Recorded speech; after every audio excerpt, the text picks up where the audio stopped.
Hey there, welcome back to my channel KDG Classes. So today we are going to start with your MCQs of class 12th book, that is IED, and the chapter which we are starting is 1, that is Indian Economy on the Eve of Independence.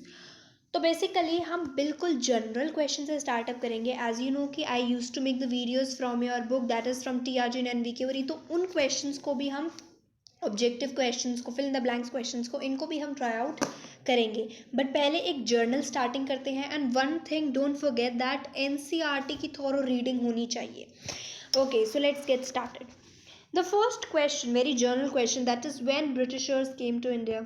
ये तो if you are not studied the chapter then also you could give the answer.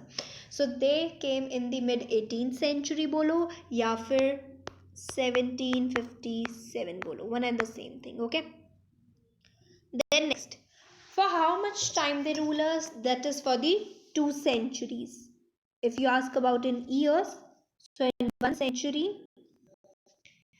there are 100 years. For 200 years they have ruled us. ठीक है, ये बहुत ही journal मैंने page पे starting की है. Okay, now next question. Muslin as a type of cotton textile which has its origin in. Okay, so I'm giving you 5 seconds to think of, just think of and decide your answer. Okay, now your answer is B, Bengal. अब इसकी पूरी information देती हूँ मैं. Leave everything, just concentrate on what I am saying. Bengal जो आपका muslin है, ये कॉटन का टेक्सटाइल है जिसका ओरिजिन कहाँ पे है? बंगाल में. और स्पेशली ये ढाका के पास मिलता है. स्पेशली कहाँ? ढाका. दिस इज, पहले इसको प्लेस को ढाका बोलते थे. ठीक है, during pre independence period as Dhaka. That was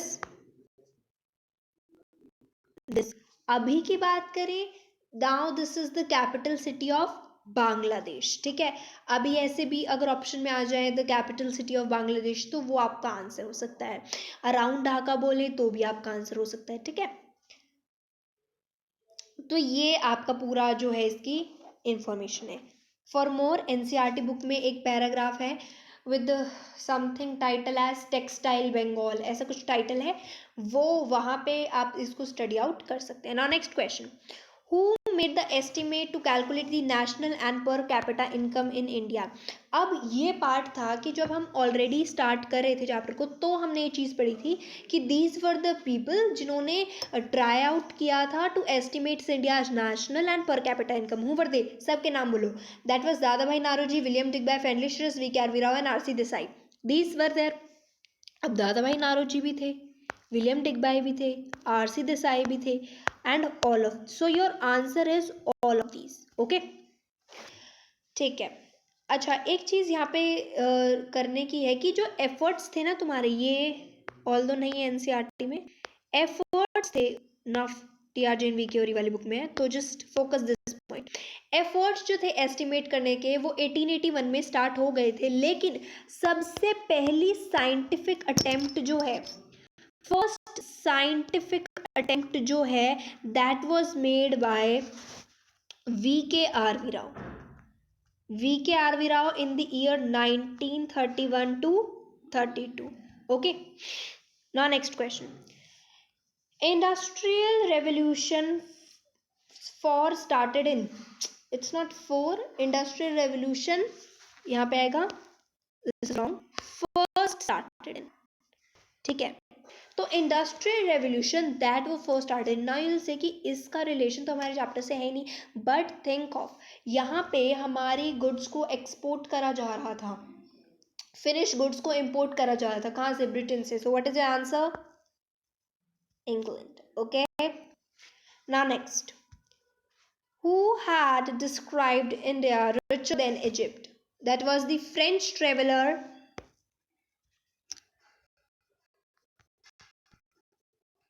Brenner. Okay, that is also a book, एक बॉक्स है एनसीईआरटी में, वहाँ पे प्रोवाइडेड है ये. Now what was the growth of aggregate real output and per capita output during the pre-independence period?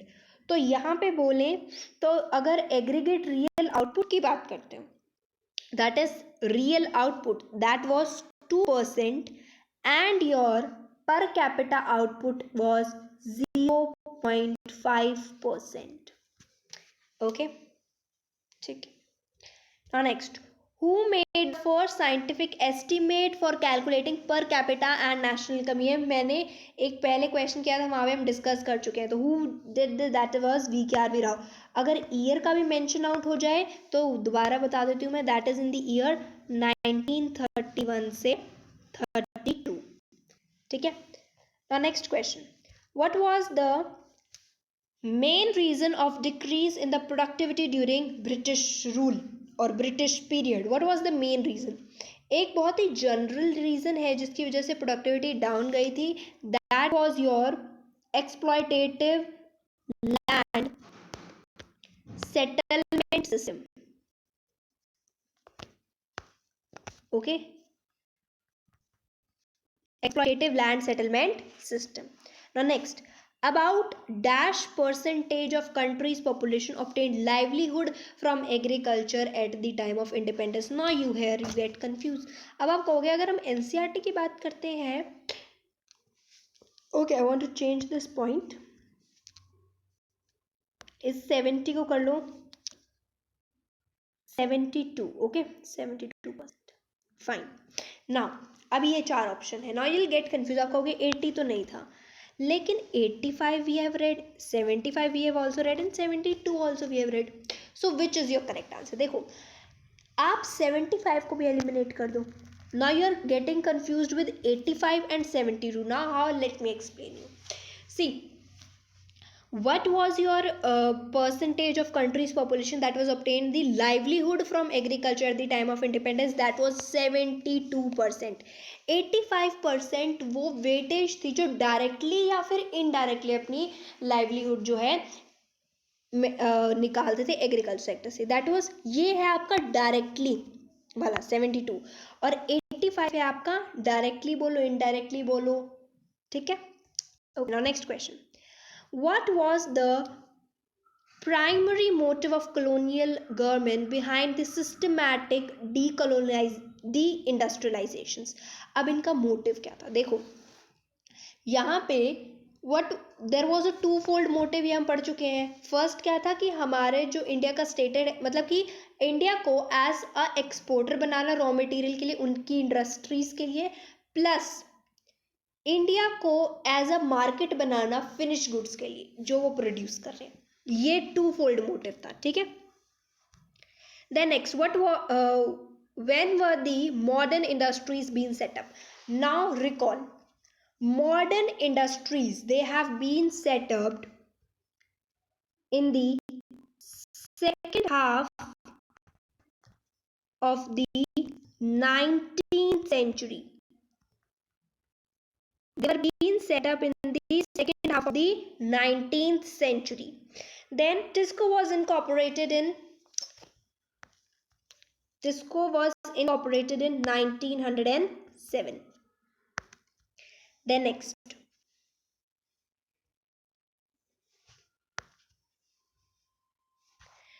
when was the iron and the steel industries came up, and when was the cement and the paper industries came up?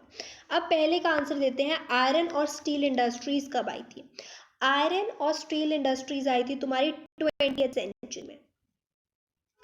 ठीक है, 20th century में. और तुम्हारी cement paper sugar industries, अगर तुम याद करो तो हमारी बुक में क्या लिखा हुआ था? After world war 2. तो वर्ल्ड वॉर 2 कब एंड हुई थी आपकी? 1945. तो अराउंड 1945 ये इंडस्ट्रीज आई थी. अब हम चलते हैं हमारे टीआरजी और वीके ओरी की बुक है ना, वहाँ पे further questions will try out later on. वहाँ से हमें बेस मिल जाएगा, फिर हम इनको इजीली सॉर्ट आउट कर सकते हैं. ओके.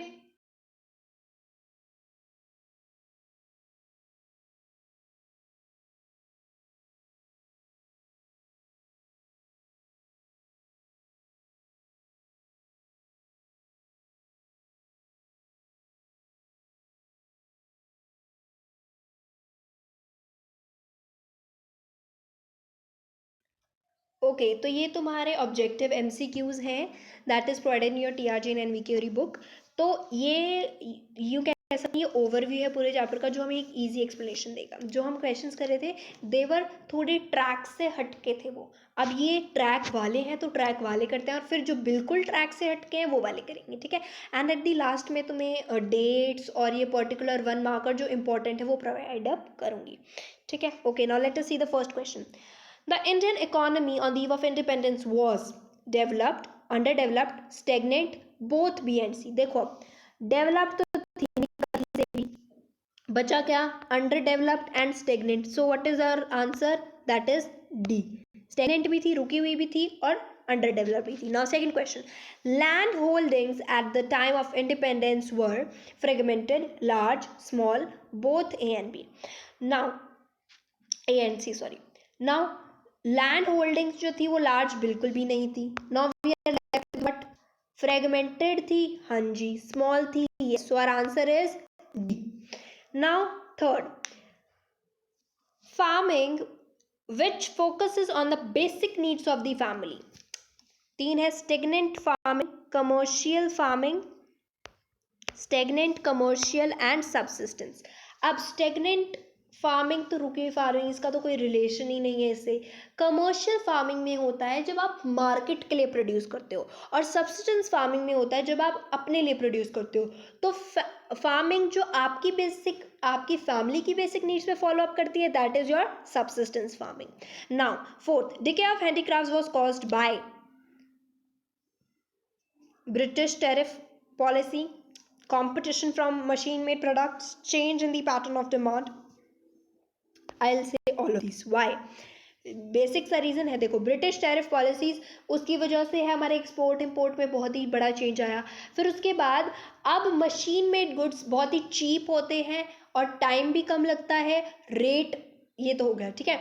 तो इसलिए ये कंपटीशन दे रहे थे, हमारे यहाँ के कॉस्टली है, टाइम भी ज़्यादा लगता है बनाने में। Then change in the pattern of demand, अब लोग जो हैं उन्हें मॉडर्न बनना था, वेस्टर्न कल्चर को फॉलो करना था, ठीक है।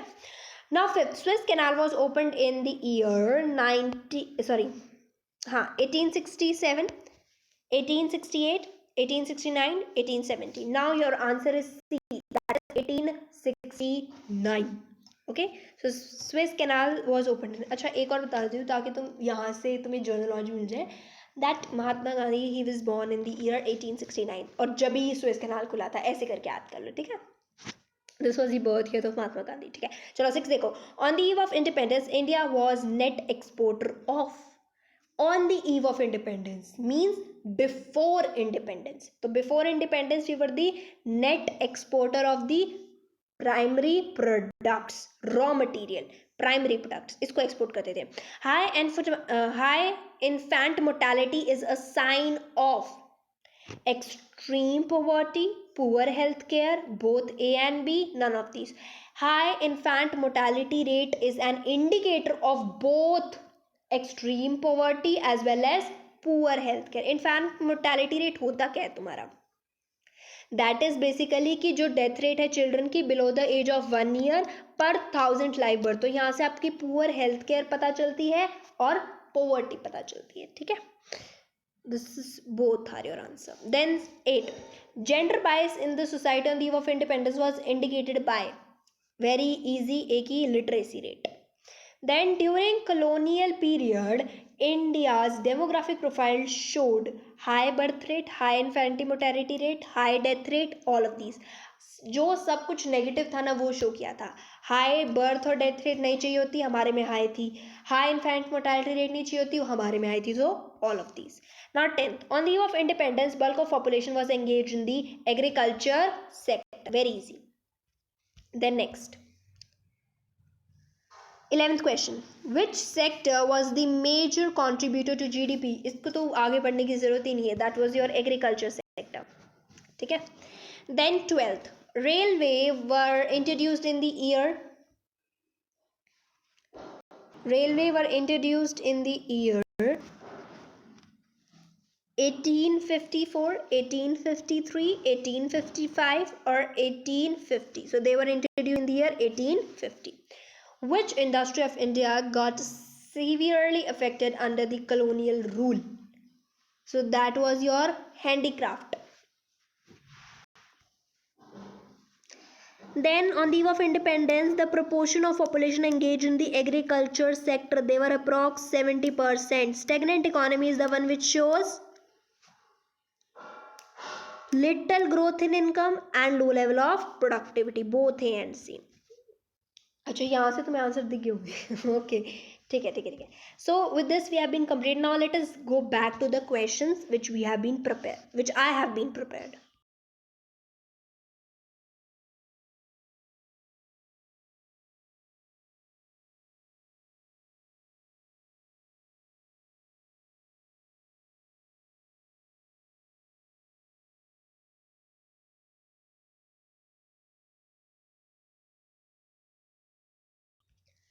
now we have done till here now we are to the question okay what proportion of workforce was employed in the manufacturing sector manufacturing sector में कितने थे एंगेज देखो कम थे बहुत कम थे सो सबसे कम तुम्हारा है 10% although so recall this okay 10% who had a monopoly control over India's foreign trade none other than Britain लिखने की जरूरत नहीं है then next when was the Suez canal open ये हम ऑलरेडी अभी करके आए हैं that was in the year 1869 अच्छा नाउ इफ दे में ask you about where is it and all about तो यहाँ पे मैंने एक पिक्चर लिया है and this was your way of your Swiss canal ऐसे डायरेक्ट रूट जाती थी क्योंकि ये बहुत ही बेनिफिशियल हुआ इसके एडवांटेज भी थे क्योंकि इफ दे हैव टू होल्डली revolve around then they have to reach तो कितना बड़ा हो गया ये यहाँ से कितना शॉर्ट हो गया अब कोई ये बोलेगा कि सीधा यहाँ से जा सकते किसी और के कंट्री के बॉर्डर्स के अंदर से कैसे कोई जाने देगा ठीक है लॉजिक लगाओ थोड़ा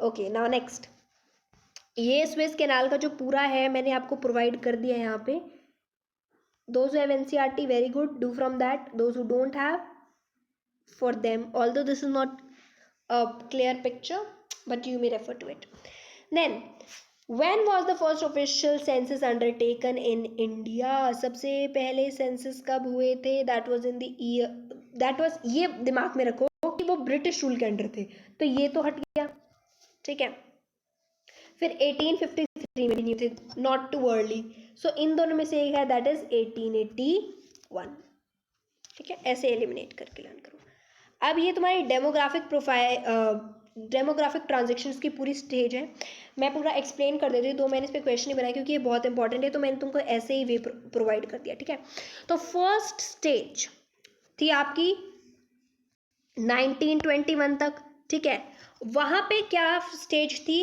कि फ्लक्चुएशंस थी वहां पे कभी इंक्रीज हो रही है पॉपुलेशन कभी डिक्रीज हो रही है सेकंड स्टेज आई 1921 के बाद देखो 1921 को हम ईयर ऑफ ग्रेट डिवाइड इसलिए बोलते हैं क्योंकि it has been divided the two stages इससे पहले की बात करें तो फ्लक्चुएशंस थी ठीक है और इसके बाद की बात करें आफ्टर 1921 यहाँ हमारी सेकेंड स्टेज आ जाती है ठीक है यहाँ पे ये था कि there was the consistence rise in the population बहुत पॉपुलेशन बढ़ी यहाँ पे क्या था फर्स्ट स्टेज में कि पॉपुलेशन कभी बढ़ रही है कभी कम हो रही है कोई ऐसे पर्टिकुलर रेट नहीं चल रही थी ठीक है तो अगर पॉपुलेशन बढ़ी तो यहाँ पे हमारा बहुत ही बड़ा लाइक चेंज हुआ क्या था वो चेंज कि पहले इंक्रीज हुआ हमारे मेंटेनेंस इन्वेस्टमेंट जैसे जैसे हम पैसा लगाने लगे यहाँ पे हेल्थ और इसमें तो हम जीडीपी में कम कंट्रीब्यूट करने लगे तो हमारा जीडीपी ग्रोथ फॉल हो गया फिर ये पूरी तुम्हारी सेकंड स्टेज खत्म हुई यहाँ तक ठीक है अब फिर आ जाती है हमारी